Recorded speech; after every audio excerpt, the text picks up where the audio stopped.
Bonjour seconde. Aujourd'hui, on va continuer le chapitre 5 intitulé l'eau. Soluté anhydre et soluté hydratée. Il existe des produits chimiques anhydres, c'est-à-dire secs, comme le sulfate de cuivre anhydre, qui est blanc et qui est de formule CuSO4. D'autres produits chimiques sont considérés hydratés car ils sont attachés à des molécules d'eau.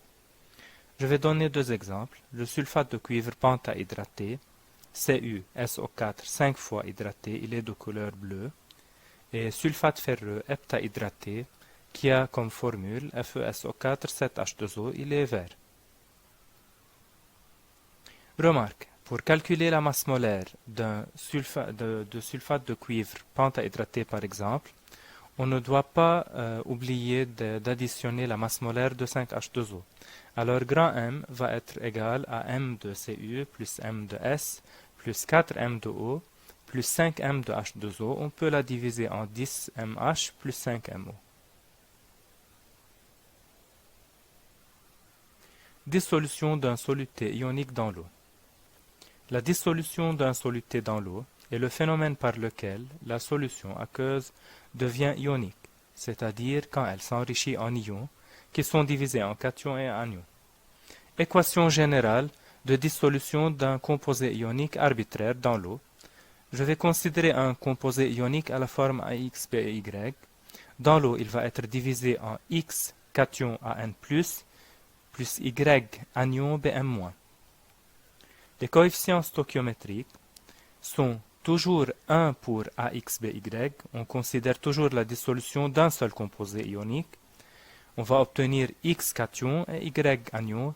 Comme dans cet exemple, X est le nombre de cations et Y est le nombre d'anions. En établissant le rapport stoichiométrique de cette équation, N de AXBY sur 1 est égal à N de cations sur X égal à N des anions sur Y. Puisque le volume de la solution est constant, on peut diviser tous les termes par V de solution.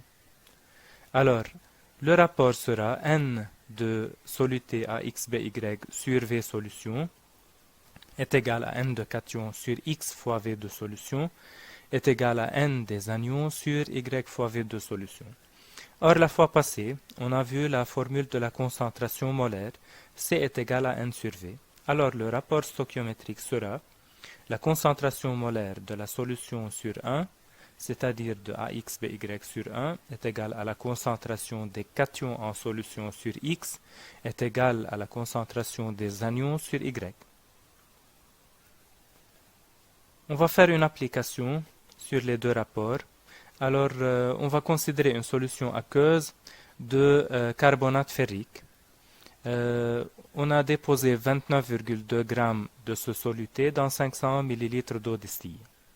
Dans la première question, écrire l'équation de dissolution du carbonate ferrique dans l'eau. Alors, on considère un seul composé, Fe2, CO3 pris 3 fois, dans l'eau. On écrit toujours sur la flèche H2O ou bien O pour indiquer que l'eau est un solvant. Il n'est ni un réactif ni un produit. On va obtenir 2 cations Fe3+, et 3 anions CO3 2-. 2.1. Calculer le nombre de moles de soluté apporté.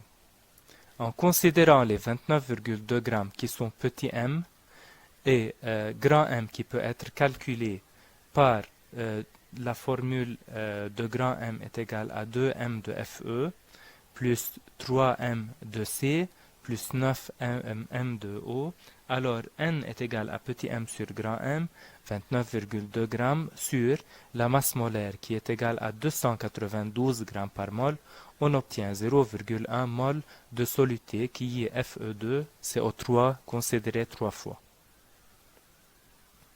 Dans la question 2.2, on doit déduire le nombre de moles des ions en solution. Alors, on doit utiliser le rapport stoichiométrique. N de soluté sur 1 est égal à N des cations sur 2, car on a 2 cations libérés par un composé ionique, est égal à N des anions sur 3. Alors, petit n est déjà calculé dans la partie de 1, qui est 0,1 mol. Alors, on remplace n par 0,1, on obtient n des cations est égal à 2 fois 0,1 égale à 0,2 mol, et n des anions est égal à 3 fois 0,1, c'est-à-dire 0,3 mol.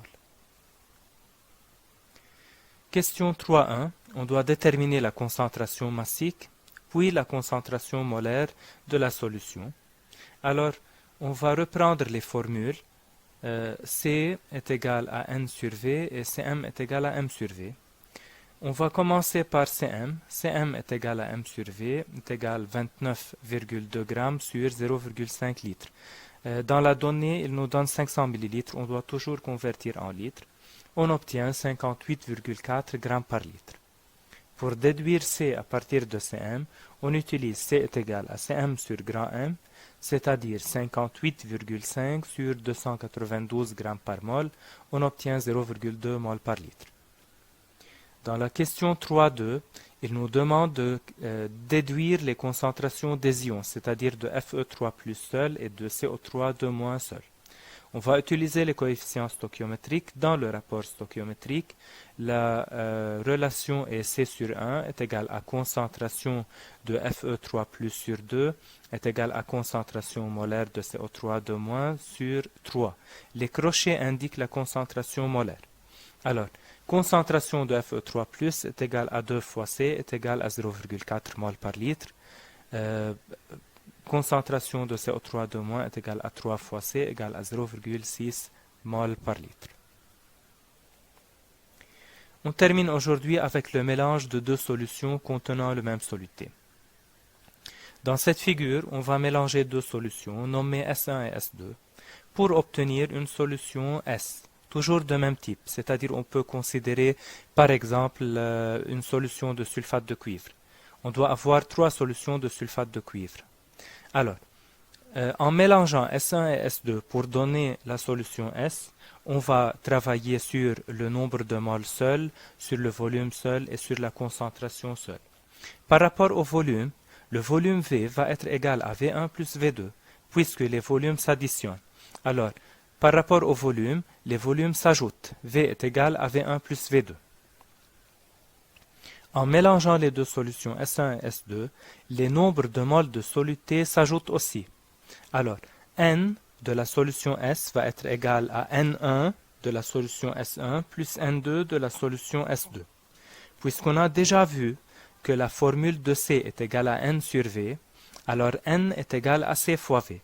Par suite, la même formule, N est égal à N1 plus N2, va être transformée en C fois V est égal à C1 fois V1 plus C2 fois V2. Si il nous demande dans la question de calculer C, la concentration de la solution S, alors C va être égal à C1 fois V1 plus C2 fois V2 sur V. V est la somme des volumes de V1 plus V2. Une remarque à savoir que la concentration C va être entre C1 et C2. Elle ne peut pas être plus petite que C1 si C1 est la concentration la plus petite, et elle ne peut pas être plus grande que C2 si C2 est la concentration la plus grande. Alors on va avoir une valeur intermédiaire et pas la moitié. Merci pour votre attention.